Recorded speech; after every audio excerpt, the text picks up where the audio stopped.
Halló. Ég heiti Elsa Ég heiti Jonni. og við erum sögukasti. Við erum velkomin aftur. Ég er ánægð með okkur við sem að halda okkur núna í rútinu. Já, við erum alveg að koma okkur í gírinn aftur. Já. Og já, þetta er bara svona, já, þetta er bara geggjað. Ég er rosa glaður að þetta er að koma allt saman. Já, ég líka. Já. Og einmitt, þú ætlar ekki að taka alveg að þungt mál. Nei. Þannig að það ætti ekki að vera langt í þinn þátt. Eins og ég hef ekki áhuga á þessu máli, þá leiði mér samt eins og að vera svona tonni lift af mér. Já, nei, ég skilji. Nei, bara 100%. Það er bara sum mál sem er bara, Já, maður bara... við bara taka á andlega. Já, og líka bara, þú veist, allt sem maður þarf að rannsaka, maður þarf að fara svo djúpt í og bleið og síðan þarf maður einhvern veginn að stytta þetta allt til þess að... Til þess að það make sense Já. og hvað á að fjalla hvað ekki, hvað er... Einmitt. Já, Og veistu, maður þarf að lesa allt í ídrasta til þess að vita, ok, þetta skiptir ekki máli. já. Veist, og það er In the big ógeðslega mikil picture, vinna. þú veist, í heildarmyndinni, já. Já. Þetta er nefnilega, já. En já. Núna er bara þriði aðvendu, nýbúin að klárast. Þetta er fárlegt, það eru 9 dagar í jól. Eru 9 dagar í jól? Já, það er 15 í dag. Já, það er 15. Þetta er galið, sko. Já.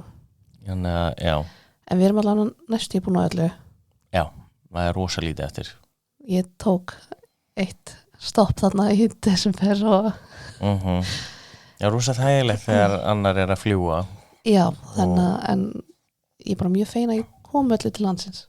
Já, þetta var rosa stór sending sem þú þurftir að taka á móti hana. Já, skulum ekki draga meira. Nei.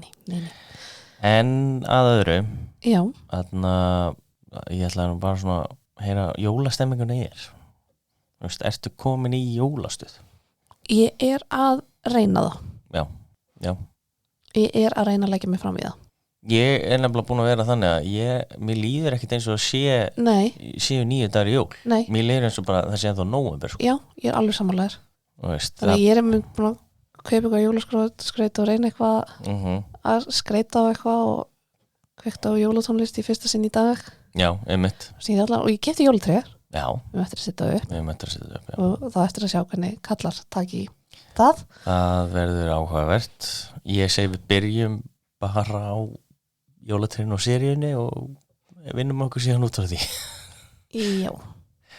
Því að ég nenni ekki að við erum nýbúin að kaupa skraut á tréð, kúlur og svona. Mér langar ekki að það fyrsta sem þeir gera er bara að eyðileggja allt. Ég veit það. Því að henda einir. Það var alveg típist, en ef við gerum þetta, reynum að gera þetta þegar þeir eru ekki heima. Já. Að þannig að koma með það inn og setja það upp, þá vonandi taka þeirra í sátt. Já. Af því að þeir höndla ekki breytingur rosa vel. Nei, ég veit að það eru fleiri hundaeigendur sem munu tengja þetta, en... Og þannig að allt sem er eitthvað nýtt, það verður eiginlega að koma inn á heimilið þegar þeir eru ekki. Já, annars verður það svo æstir við þessu og svona, þú veist... fara að rannsaka og... Já, verða að taka þetta í sundur og blei. Já. Þannig já, þetta er svona viðkomin dans sem við þurfum að dansa. En vonandi næst þegar þið heyri frá okkur, þá verður þau kannski komin í eitthvað jólaskap. Já, hver veit.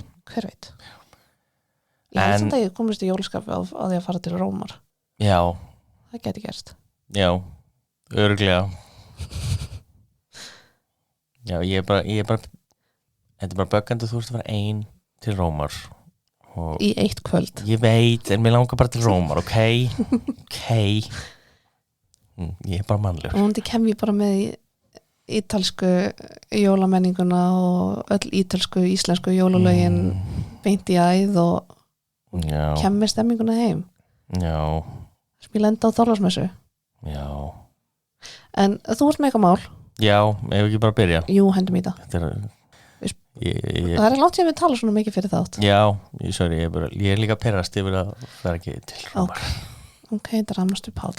Allana. En já, í dag þá erum við að fara að ræða eitt ekki jólulegt, heldur meira skugulegt.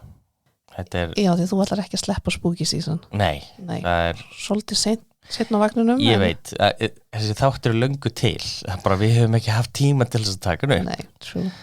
Þannig að, já, það er aðalástæðan fyrir því ég er að taka efni sem ég var að taka í dag en já, allavega hvað það sem gerir okkur óð á fullu tungli? Ekki nokkuð skapaðir hlutur en það hefur ekki stoppað það að við trúum að það gerist í dag, kæru hlustendur, ég nefnilega að fara að ræða allræmdasta fullstungsbrjálæðið í mannkyns sögunni. Varúlfa. Þetta var ekki mjög flott. Nei, ok. Hver veit hvort það Hermæni Granger gerði þetta betur en þú. 100%. Ég er ekki að fara að gera þess að núna, við erum bókasamni. Allavega. Af hverju vorum við svona heldtengin að því að breytast í úlfa og erum það enn að vissu leyti? Hvernig hafa úlfar mótað okkar sýn á okkur sjálfum og hvað í áranum þýðir varúlfur í raun og veru? Ég veit þú tala gamla frönsku en alltaf að fara að tala gamla íslensku líka. Ég er bara svona spæst þessu. Það er svona krydd. Við viljum samt halda hlustundum okkar. Já, ég er bara svona krydd. Smá svona oregano, Allavega. Þetta er eitt af elstu skrimslunum sem við eigum og eðli úlfa útskýrir það að vissu leyti. Svona af hverju við erum svona heldtekin af varúlfum enn þann dag í dag. Úlfar voru séðir í mismunandi ljósi í gegnum tíðina. Annarkvort sem miklir og hugrakir hermenn eða sem þjónar djöfulsins. Já, ok. En það eru líkindi úlfa við mannkynið sem eru upprunni varúlfsins. Það er nú ekki mikið líkindi. Það er samt aðeins meira en maður heldur, sko. Okay. Úlfar fara saman í hópum eins og við fólkið og eru með leiðtoga eins og við. En þeir voru líka mikil ógn gagnvart mannkyninu og réðust oft á fólk og kindur, og sérstaklega kindur. Úlfar eru líka tækifæramiðar þegar það kemur að mat og ekki hræddir við að éta einn af sínum eigin til að lifa af. Þeirra ógn gagnvart mannkyninu blanda við eiginleika þeirra eru upprunni varúlfa. Allavega svo segir fræðifólk. Já. Það er allavega, þú veist, þeir eru með samfélag, að vissu leyti, þeir eru með svona hópa og já. Þú veist, þeir eru leiðtogar og þú veist, það er svona skipað, þú veist, eins og leiðtogin er alltaf aftast í hópnum til þess að sjá til þess að allir koma og síðan er annar sem svona kallúlur sem er fremst til þess að leiða hópin og og eitthvað. Og þetta er svona líkist oft hvernig við höfum okkur svona alveg í grunninn. Já. Allavega ekki eins mikið í dag, nei. En allavega áður fyrr. Já. En hvaðan kemur orðið varúlfur eða vargúlfur eins og hann stundu kallaður, allavega íslensku? Ég þannig að fara í enska orðið werewolf til að fá sem skýrustu mynda þessu. Eitt af fyrstu skiptunum sem við sjáum orðið werewolf er úr kirkjulegu reglugerðum Knuts konungs frá Englandi milli 1016 og 1038. Og er það þá, er upprunni orðsins varúlfur, er það enskt? Heitisins á? Það er hvort það sé enskt, eða gömul enska þar að segja. Eða hvort þetta sé ennþá eldra, er ekki alveg víst, en sem sagt varúlfur orðið kemur í rauninni fyrst fram þarna. Okay. Já. Og þú veist, við sjáum þetta orð ekki neins staðar annars staðar. Nei. En þar, sem sagt í þessum kirkjulegu reglugerðum, að þá talar hann varúlfa meira sem óþokka heldur en alvöru varúlfa. Þannig er allavega tólkunin. En þar kemur orðið werewolf. Já. Ég er því miður ekki með upprunalegu tilvitnina sem sagt á upprunalega tungumálinu. Hún er ekki á netinu af einhverju ástæðu en það er samt til fullt af þýðingum. Þannig að sem sagt ég kannaði þetta en ég fann ekki upprunalega málið. Ég skil. Já, mér fannst það bara svo skrítið að hún sé ekki á netinu út af því að þetta er 1000 ára gamalt. En það er fullt af þýðingum samt. Já. Mér finnst það eitthvað svo skrítið. Þannig ég ákvað bara að nefna það. Okay. Allavega. Við vitum að were eða were þýðir maður á gamallensku. Þannig að í rauninni þá þýðir við werewolf sem mannúlfur á nútímamáli. Þetta á síðan við öll helstu vestur-evrópsku heitin á varúlfum. Sem sagt mannúlfur í rauninni. Já. En Jonni, hvað með franska heitið á varúlfum? Það er allt öðruvísi. að sjálfsögur það allt Já, góð spurning Elsa. Lupin Nei, það loup-garou. Loup-garou? Já. Er það ekki Lupin? Nei, það bara úlfslegur. Ok. Já. Franskan alltaf, já, auðveld. En já, það loup-garou og það sem sagt bandstrygg á milli loup og garou. Garou, já. Já, G-A-R-O-U. Var ekki L-O-U? G-A-R-O-U. L-O-U-P. Já, loup, já. En hann í rauninni, hann kemur frá nákvæmlega sömu rót og enska orðið. Allan haldið. En í rauninni... Já, það loup þér úlfur. Já, það nefnilega kemur seinna. Það? Það nefnilega áhugaverð að vita, sko. Að ég hugsaði garou og það hljóma smá eins og garçon. Já, það geti verið gamalt. Nei, nefnilega ekki. Út af því að, sem sagt, á proto-germanísku, þetta er mjög gamalt, að þá sem sagt orðið veras og vulfas sem sagt verður þá að vera ulfas mögulega á proto-germanísku. Við vitum ekki, það ekki skrifan þetta. Nei. En þetta er mjög líklegt. Ástæðan síðan að þetta vera ulfas og verður síðan að garvulf sem verður síðan að garou. Þannig að loup-garou þýðir í rauninni úlfvarúlfur. Út af því að garou þýðir varúlfur síðan þeir bæta við loup. En þetta allt mjög þjált þarna. Já, frakkanir láta allt mega svo mikið sens. En í rauninni ástæðan fyrir því að það G í staðin fyrir tvöfald af út af því að þetta bara einhver hljóðskipti sem áttu sér stað og við sjáum þetta á rosalega mörgum stöðum. Eins og orðið William í ensku Guillaume á frönsku. Já. Og war, guerre. Pays de Galles eða sem sagt Wales. Já. Það sem sagt Pays de Galles. Já. Ekki val. Nei, einmitt. Og þetta í raun út af því að enskan breytir frá G yfir í tvöfald af virðist vera. En frakkanir halda sig við G-ð. Já. Veitum ekki af hverju. Nei, en svona þetta. Já. Og einmitt, ástæða, það nefnilega garvúlf upplega. Ég sá þetta nefnilega þegar ég var í frönskunáminu. Já. Þá vorum við að stúdera fyrstu varúlusöguna í Fraklandi. Já. Ég kem að henni setna samt. Ok, og þá málfræði 101. Já, sorry. Frá Jonna. Sorry, þetta er nefnilega mitt svona þessum, já, mér finnst þetta ógeðslega gaman að fara í orðsögufræði. Þið megi alveg bara spóla fram hjá eins og ekkert sé, sko, mér alveg sama. Þetta bara fyrir mig. Allavega. Varúlfar brú milli tveggja heima. Það í rauninni milli fólks og dýra. Það oft á okkar erfiðustu stundum sem við líkjumst frekar dýrum en fólki. Út frá því spruttu 3 tegundir varúla, sem sagt upprunalega.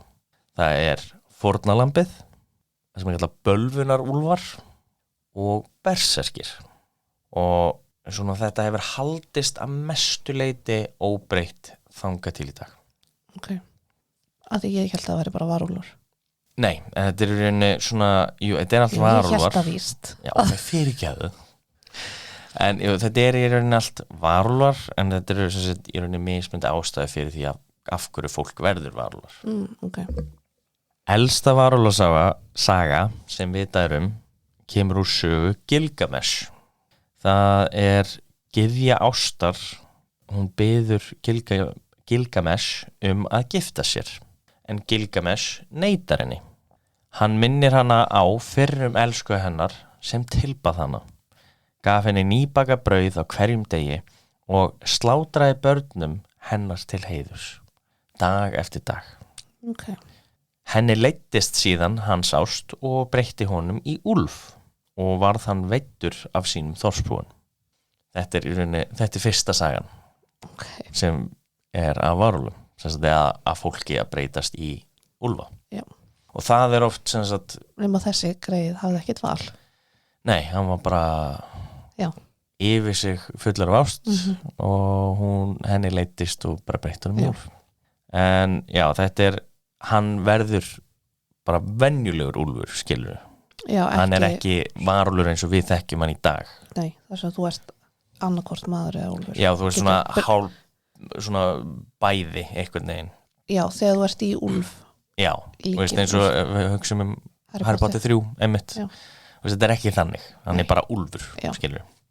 Í forn Róm og Grikklandi þá eru fleiri sögur varúla, en þá það af bölvuðu útgáfunni, eins og ég nefndi. Það mun meira, allavega.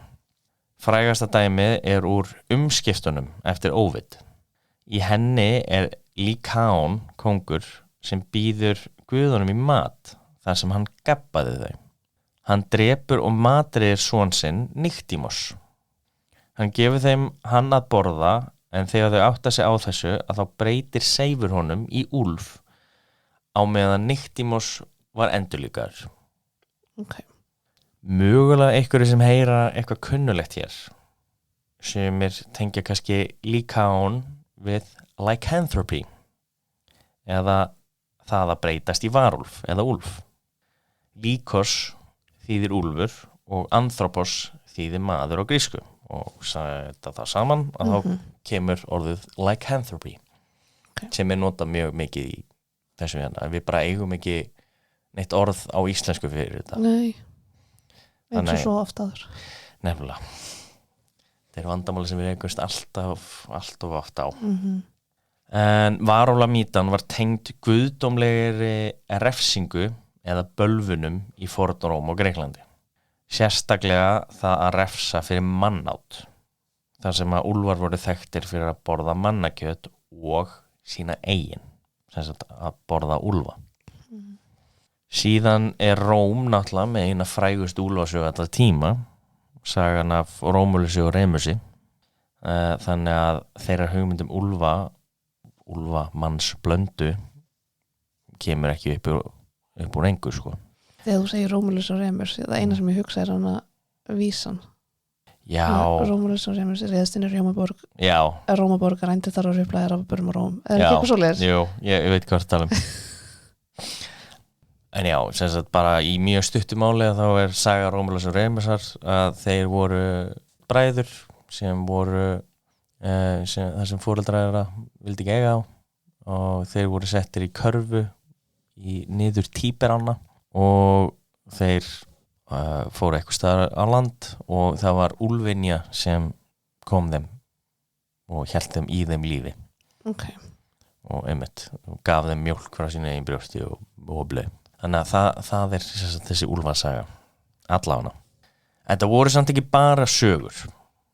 Fólk trúði að sumir breyttust í eða höguðu sér eins og úlfar.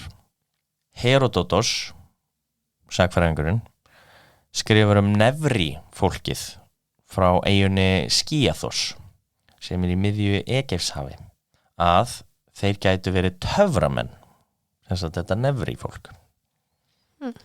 Þar heldur fólkið því fram að Nevri fólkið breyttist í úlfa einu sinni á ári í nokkra daga og umbreyta sér aftur í mannfólk eftir að hafa verið úlfar í einhverja nokkra daga eða vikur.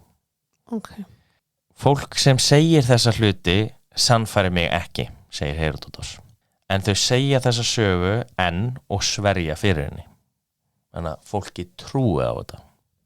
Heródótos trúir náttúrulega ekki á þetta, en við erum með þá allan vísbendingu það að fólk trúði að þetta gerðist.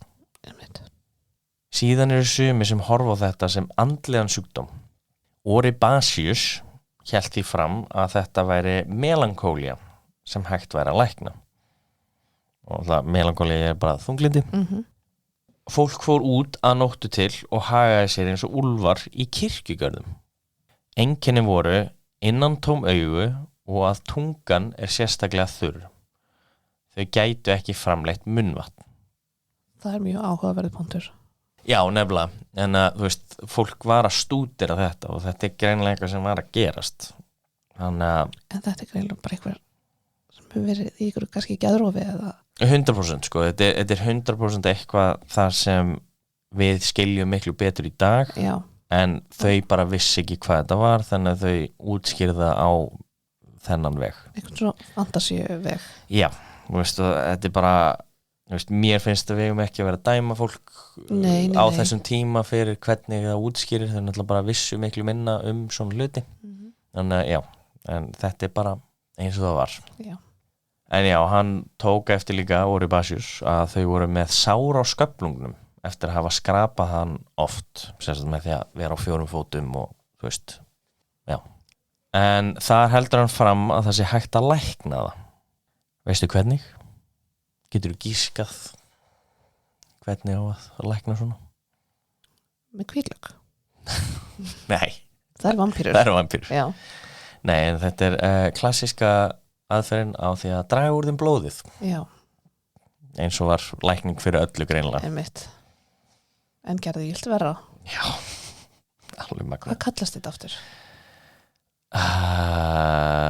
Þetta er allan að kalla á ensku bloodletting en ég veit ekki íslensk hvað það er annað orðið heldur en það held ég gæti verið já en síðan komum við að seinustu útgáfunni berserkir þetta þekkjum við Íslendinga best enda er þetta mjög mikið í okkar Íslandingasögum og líka ganga berserksgang er ennþá og einmitt maður er ennþá að einhver er berserkur og eitthvað en þetta voru stríðsmenn sem breyttust í anda og stundum líkamlega í annarkvort björn sem er berserkur, villisvín sem er jöfur eða úlf sem sagt úlfhéðinn eða sem sagt úlfhúðaður í rauninni sem það þýðir. Það eru sögur af stríðsmönnum sem börðust með svo mikilli hörku og grimmd að þeir líktust dýrunum. Við höfum talað um eitt berserk áður í hlaðvarpinu. Það er berserkin við Stamfurðubryggju. Veistu þér honum? Nei. Það er allan að í hann skondna stríðsetur. Já. Það sem, þetta var fyrsta, dæmi 2 eða eitthvað sem ég tók og það sem að hann var einn að berjast við fullt af englendingum á hana brú. Já. Gaf hinum vikingunum tíma til þess að taka sér til. Allan. Það er síðan frægasta fyrir okkur Íslendinga allan dæmið þessu er úr Eglu. Þar sem afi Egil Skallagrímsson sonar var sagði vera varúlfur eða hamrammur eins og það kalla á þessum hamrammur þá eins og maður bara skiptist ham já. Hann var sem sagt Úlfur Bjálfason alveg mjög heppilegt nafn og var hann kenndur við það að hann ætti það til að vera styggur á kvöldin og gæti breytt ham þar með var hann kallaður Kveldúlfur þar sem hann breyttist í úlf. Síðan voru Skallagrímur og Egill þekktir fyrir þetta líka. Þannig að já, þetta er íslenska myndin af þessu. Í Norðurlandamenningu að þá var varúlfa ástandið ekki séð sem eins hræðilegan hlut eins og annar staðar. Þannig að þetta er rosalega mikið svona eindæmi sem sagt í þá varúlfasögum. Það var meiri virðing gefin gagnvart dýrinu og því ástandi sem það gat gefið. Ekki er alveg vitað hvað þetta fyrirbæri var en þetta gerðist að það er alveg víst sem sagt að fólk alveg, varð brjálað í baráttu og einmitt varð allt í einu með miklu meiri styrk og blið. Nokkra kenningar hvað gekk á hafa myndast í gegnum árin. Adrenalín. Það er eitt gott dæmi. Eitt er það voru notað einhvers konar dóp, annarkost sveppir eða áfengi, mögulega blandaði báðum. Annað er að það var haldin einhvers konar athöfn sem gerði menn brjála. Það er skrifað væringjana að þeir hafi haldið svoleiðis athafnir þar sem þau voru í feldi og héldu einhvers konar athafnir sem gerði þá brjálaða og yfirnáttúrulega sterka.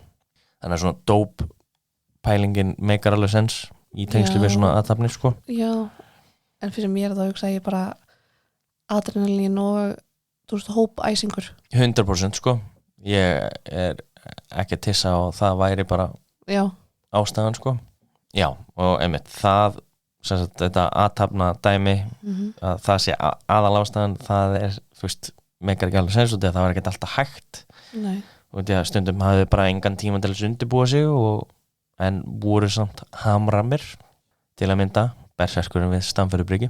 Hann hafði engan tíma til þess að halda ykkur aðtöp sko. Nei. Það breytir síðan viðhorf fólks gagnvart berserkjum upp úr árinu 1000.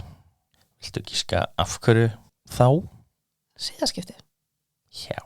Það var kristindómurinn. Hann er alltaf að gefa. Já, það var skemma svona skemmtilega hluti sem við eigum.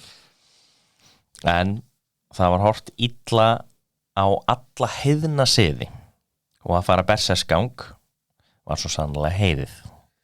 Í lögum Knúts konungs sem ég nefndi áðan að þá voru varúlar eins konar óþokkar sem væru eins og svona tól djöfulsins til að meiða andlegu hjörðina. Samkvæmt kristindómi að þá var óheilagt að breytast í úlf þar sem að Guð var svo eini sem gat ummynda eitthvað í eitthvað annað.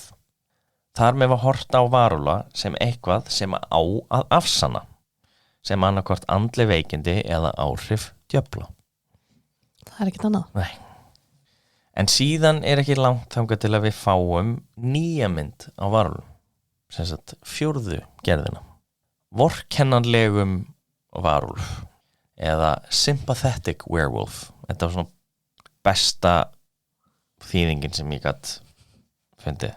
Bara ef eitthvað er með betri þýðingu þá bara býr maður gest. En já, þar fáum við mannesku sem er með varúlabölvun á sér en lifir friðsamlegu lífi þrátt fyrir allt. Þetta er svona í mjög stuttumáli. Já. En frægasta sagan er frá ljóðum Marie de France sem var ljóðskáld frá 1160 til 1210 og skrifaði mikið riddara og þeirra lífstíl og sögur. Bara Marie frá Fraklandi. Já, Marie frá Fraklandi. Já. Það er samt Bisclavre sem við höfum áhuga á.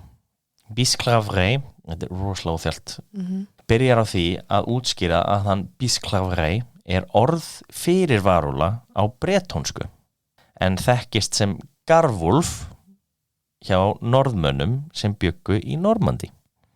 Okay. Þannig að þetta var svona, ég er að tengja þetta, ég er að vefa þetta saman. Ja. Allavega að þá er það varúlur sem fer 3 daga í viku og breytist, sem sagt í úlf. Hann er í skóginum og lifir á því sem skógurinn hefur upp á að bjóða. Og sem sagt Bisclavre er sem sagt heitið á söguhetjunni en samt sem áður var hann búin að segja að Bisclavre er bretónska orði, þetta er rosa flókið eitthvað. Allavega, Bisclavre er sem sagt hetjan í þessari sögu líka. Konan hans heldur því fram að hann sé að halda fram hjá henni og spyr hann hvert hann væri að fara. Hann hikar fyrst en eftir að hún smjadrar og hillir hann að þá viðurkennir hann að hann sé varúlfur og til þess að breytast að þá þurfi hann að vera nakinn. Þannig að, já, ef hann kæmist ekki aftur í fötin sín að þá myndi hann vera varúlfur þangað til hann fengi fötin sín aftur og sérst fötin sín. Ok, þannig að hann þarf að afklæða sig, skilja þau eftir einhver staðar. Já, fela þau og svo, já. Og fara síðan aftur í fötin. Já. Þegar hann breytast tilbaka.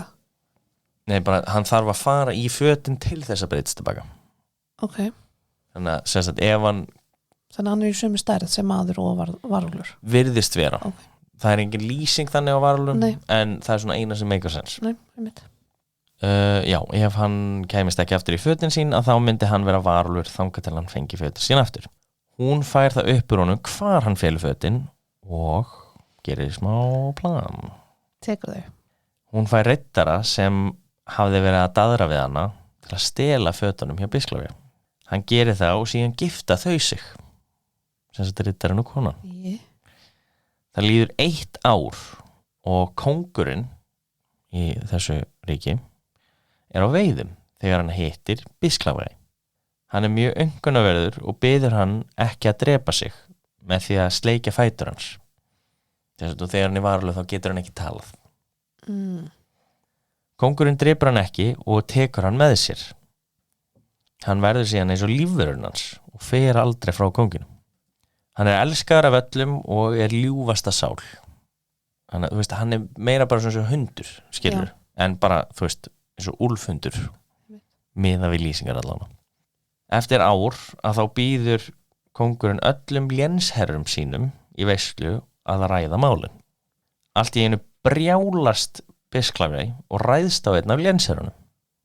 Hann drepur hann næstu í, en hann stoppaður af. Þetta var maðurinn sem giftist konun hans. Það ekki pælt mikið í þessu og veislan klárast. Svona mjög óþægilega býst ég við. Örgulega skrýtin stemmingana. Já. Síðan nokkrum mánuðum seinna að þá kóngurinn á veiðum og stoppar á krá í einu þorpi. Þar kemur kona Bisclavey að honum að hylla hann. Bisclavey brjálast aftur og tekur af henni nefið. Hann stoppaður af aftur. Einn af riddarunum sannfærir kónginn að þyrma Bisclavey og yfirheyra konuna hvers vegna hann réðst á hana og mannin hennar. Það var búið að tengja að þetta þau voru saman. Því Bisclavey hafði gert neitt svona áður. Nei. En af hverju þau, skilur. Þannig að þetta var einhver mjög sniður riddari sem stoppaði hana. Hún endar á því að segja allt. Hún og maðurinn rekin á landi og Bisclavey fær fötin sín aftur. Hann neitar að fara í þau fyrir framan alla en fer í þau bak við lukt og dyr. Sko, í rauninni ég bara mér langar að segja þessu sögu bara í svona stuttumáli út af því að hún nefnilega pínu áhugaverð upp á það að þetta svona eina fyrsta sagan af þessu tagi og ofan á það að þá var þetta ekki eitthvað sem ég skrifaði reyndar en kvenkyns varúlfar eftir þetta voru oft með þá mynd að vera ekki með nef út af þessari sögu þar sem að hann hafi tekið nefið af konni og eftir það þá með hann að byrtast varúlfar, kvenkyns varúlfar ekki með nef. Ég skil ekki alveg tenginguna. Þetta bara þetta út frá þessari sögu. Af því hún ekki varúlfur. Já, ég veit, en síðan oft, ok, út af því að þú klórar af varúlfar og bleið, skilur þá breytist þú. Þannig að, þá í rauninni bara tekið það sem að hún hefur breyst síðan. Já. Allavega hana. Á miðöldum þróust söguna aðeins og dreifðust meira út. Fyrir á miðöldum var í raun bannað að trúa að varúlfar væru til. En upp úr 15. öld að þá byrjaði það að breytast. Og sem sagt þetta allt í einu urðu varúlfar mjög bara mikið svona hræðslefni. Bara svona eins og gríla fyrir okkur og jólakveturinn og svona. Ein kenning af hverju þetta allt í einu byrjaði að verða meira þeng í rauninu út af því að landbúnaður var mun stærri. Kjarni efnahagsins út alla Evrópu var sauðfjár. Við sjáum það bara í okkar eigin tungumáli. Fjármál, kallast fjármál út af kindum. Þannig að þetta var mikilvægt efnahagslegt skref. En það var ekki bara mannfólkið sem líkaði kindunar, heldur líka úlfanir. Því fleiri kindur, því fleiri úlfaárusir. Og einmitt það náttúrulega bara hafði áhrif á efnahag fólks ef að einmitt þau mista kindur. Síðan þetta líka þetta kristna dæmi að lamb Guðs og hjörðin.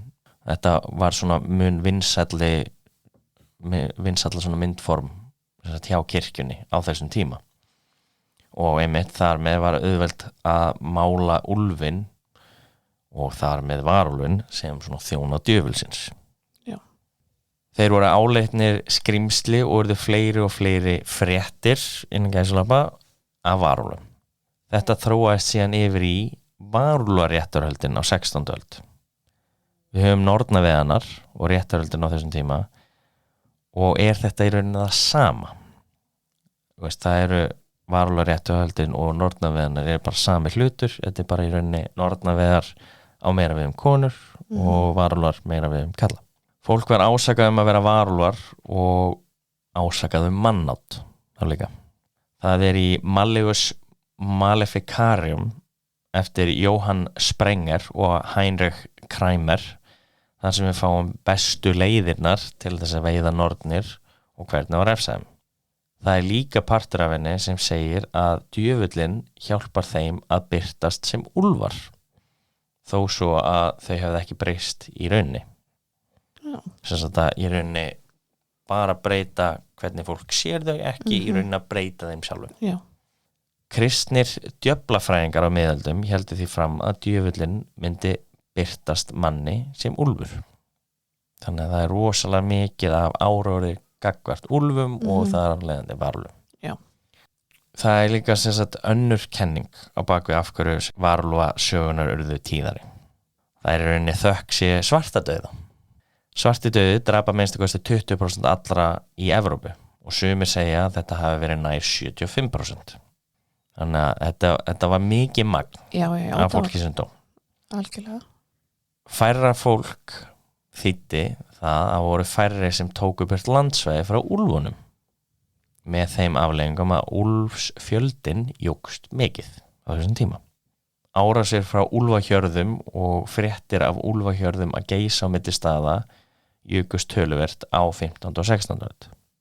Það er ekki skrítið ásakanir að fólk væri umbreytast fjölgaði verulega á þessum tíma og einmitt þetta voru allt ásakanir mannátt og þá sérstaklega á börnum og einmitt miða við tíman, þetta voru erfiðir tímar, oft erfitt að fá mat og einmitt það er ekki skrítið að mannátt hafi verið framkvæmt á þessum tíma. Nei. Ég er ekki að afsaka það en Nei, bara neyðin. Þetta er bara því miður partur af mannkynssögunni. Frægasta málið í úlfaréttarhöldunum eða varúlfaréttarhöldunum var þegar Peter Stubbe, þýskubóndi, var ásakar að vera varúlfur og hafa drepið marga. Sem sagt það var búið að vera mikið af morðum á þessum tíma á bæði dýrum og fólki í alveg frekar langan tíma, bara á þessu svæði. Okay. Við erum að tala sem sagt 25 ár þar sem það var mikið af einhverjum morðum og það var sem sagt síðan hópur af veiðimönnum sem voru að elta úlfinn sem var búin að vera að drepa alla. Þeir voru bara búin að finna einhvern úlf, voru að veiðan og hugsaðu bara já þetta hlýtur að vera sá sami sem er búin að vera framkvæmda allt í 25 ár. Þeir missa sjónar á honum í smástund en þegar þeir sáu hann aftur að þá stóð Peter Stubbe þar í staðinn. Þeir heldu því fram að hann hafi svipt sig úlfsbeltið og breytt sér aftur í mann. Þá úlfsbelti greinilega þar sem nota til þess að breytast. En já, hann var settur á rekkan og pyntur þar til hann viðurkenni allt milli himins og jarðar. Það er svo rosalega áræðanlegar heimild sem að fær frá pyntuðu fólki. Hann viðurkenni að hafa drepið 14 manns og 2 óleittar konur. Í réttarhöldunum að þá er hann líka ásakaður að hafa myrt son sinn, étið heila hans, hafa átt í sefjaspjalli með bæði dóttur sinni og systur og einnig hafa átt í ástarsambandi með kvendjöfli sem Satan á að hafa sendt honum. Mikið að gera? Já, mikið að gera honum sko. Það var líka 25 ár. Það komi líka sögursögnir að hann hafi gert samning við djöfulinn til þess að nást ekki í 25 ár á meðan hann framdi alla glæpina. Hjákona hans og dóttir voru sömulegis sakaðir að hjálpa honum með þetta. Hann var bundinn við hjól. Já, ég ætla bara að segja smá triggerwarning. Ég er bara að lýsa ógeðslegum hlutum. Hann var bundinn við hjól og hendur og fætur voru brotnar og hann þá vafinn inn í hjólið. Þetta er svona vagnhjól. Já. Brennandi tangir voru notaðar til þess að taka húðina af honum og var að lokum tekin hausinn af honum. Hann, hjákona hans og dóttir voru síðan öll brennd saman. Hvort að hann hafi verið raðmorgi og sofi hjá öllum fjölskyldumeðlimum er ómögulegt að vita. Það sem mér finnst líklegra er að hann hafi verið bara á rangum maður á röngum stað. Já. Og að hann hafi verið pyntur og þeir segja þú drafst 14 manns, er það ekki? Já. Nei, meiri pynting. Þú drafst 14 manns, er það ekki? Jú, eins og var bara gert á þessum tíma. Það var bara að fundi eitthvað svona eitthvað til þess að taka sökina. Þannig að já, í miður. Í Frakklandi, þar sem Loup-garou voru, að þá voru þeir í rauninni sem breyttust þegar tunglið var fullt. Það er ekki eins og öðrum stöðum þar sem að þið voru með belti eða eitthvað feld eða eitthvað. Þetta var svona meira eins og við þekkjum í dag. En það var 30.000 ásakanir milli árana 1520 til 1630 í Frakklandi. varúla sem bilutala en það? Þetta er bara ógeðslega mikið skilur fólki sem en var á þessum tíma samt já, ég veit þú veist, á þetta mörgum árum já, algjörlega þetta samt, þú veist, fyrir eitthvað sem þú veist, ekki alvöru já, ég veit, en kannski bara kemur þetta ekki óvart að því ég er búin að skoða eitthvað Norðnavi annars já, ég nefnilega hef ekkert farið í þeir sko. Þannig að já, þetta kom mér allan óvart en já, þetta var í rauninni til þess að berjast gegn villutrú eins og þetta kalla og veist, og þetta var notað í rauninni bara sem tól fyrir kirkjuna til þess að útrýma einhvers konar öðrum trúm sem voru ekki kristin síðan þegar við verið að fara yfir til nýja heimsins eins og í Kanada þá var þessi hjátrú tekin með og yfirferð á tilbeiðslu innfæddra. Þetta var gert svo að kristnin væri sett á hærri stall gagnvart trúarbrögðum innfæddra og já, því miður þá er þetta mjög leiðileg og ljót saga í mannkynssögunni en já, því miður. Þetta gerir líka að verkum að úlfar voru óspart veiddir þarna og svo átök síðan fóru yfir á því að berjast við innfædda. Þetta var í rauninni bara eins og tól fyrir stjórnenda landnámsmannana til þess að losa sig við innfædda og þeir sem voru með þeim létu leiðast og drápu innfædda í miklu magni. Upp úr 17. öld þá fer að hægja á ásökunum og norna og varúlfarhræðslan fer að linna. Það er líka á 18. öldinni þar sem upplýsingin á sér stað og var það ákveðin sundrun frá allri hjátrú hjá mörgum vísindamönnum. Hvort að þetta hafi haft eitthvað með dvínun ásakana veit ég ekki alveg en þetta er náttúrulega bara gott að minnast á þetta að einmitt upplýsingin hafði mjög mikil áhrif á hvernig við hugsum. Já, bara aðeins meiri rökhugsun. Já, miklu meiri rökhugsun. Varúlfarfregnir dvína en upp úr 19. öldinni að þá byrja varúlfarsögur að vera ágætlega vinsælar. Sem sagt, sögur ekki fréttir. Skáldsögur. Já, það er mikill munur þannig að milli. Grimmsbræðinir voru með eina sögu varúlf og Charles Robert Maturin, írskur rithöfundur, skrifaði Albigenses þar sem í bókinni að þá er aðalpersonan elt af lycanthrope. Það voru líka Penny Dreadful sögur Wagner the Werewolf sem urðu frekar vinsælar. Varúlfurinn sem sagt það sem að fólk breyttist í alvörunni í varúla er í rauninni bara dauður en svona ímyndir hans lifir ennþá í nútíma kvikmyndum og þáttum og bókmyndum og þetta er ennþá vinsæla sögur og það er svona meira það út af því að þetta er einhvern veginn leið til þess fyrir okkur til þess að svona læra meira mannlega eðli okkar. En þetta er bara komið í sama flokk og vampýrur og tröll og 100%. Þetta er bara komið í þessa svona fantasíu heim. Já, akkurat. Og núna erum við alveg búin að aðskilja þetta sem sagt frá því hvað þetta var og hvernig þetta er í dag. Og já, þú veist, mér finnst þetta nefnilega mjög áhugavert einmitt að fara yfir þetta. Þetta var mjög ekki vinna en þetta var rosalega skemmtilegt að lesa mig til þetta sko. Já. Og einmitt, þetta var mjög skemmtileg þáttur að skrifa. Já, ég trúi því. En já, ég bara takk fyrir að hlusta. Þetta var einmitt svona aðeins öðruvísi kannski núna fyrir jólatíman. Já, og rosa hátíðlegt. Mjög hátíðlegt. En já, bara takk fyrir að hlusta og þá getur næst. Já, þá getur næst. Bye. Bye.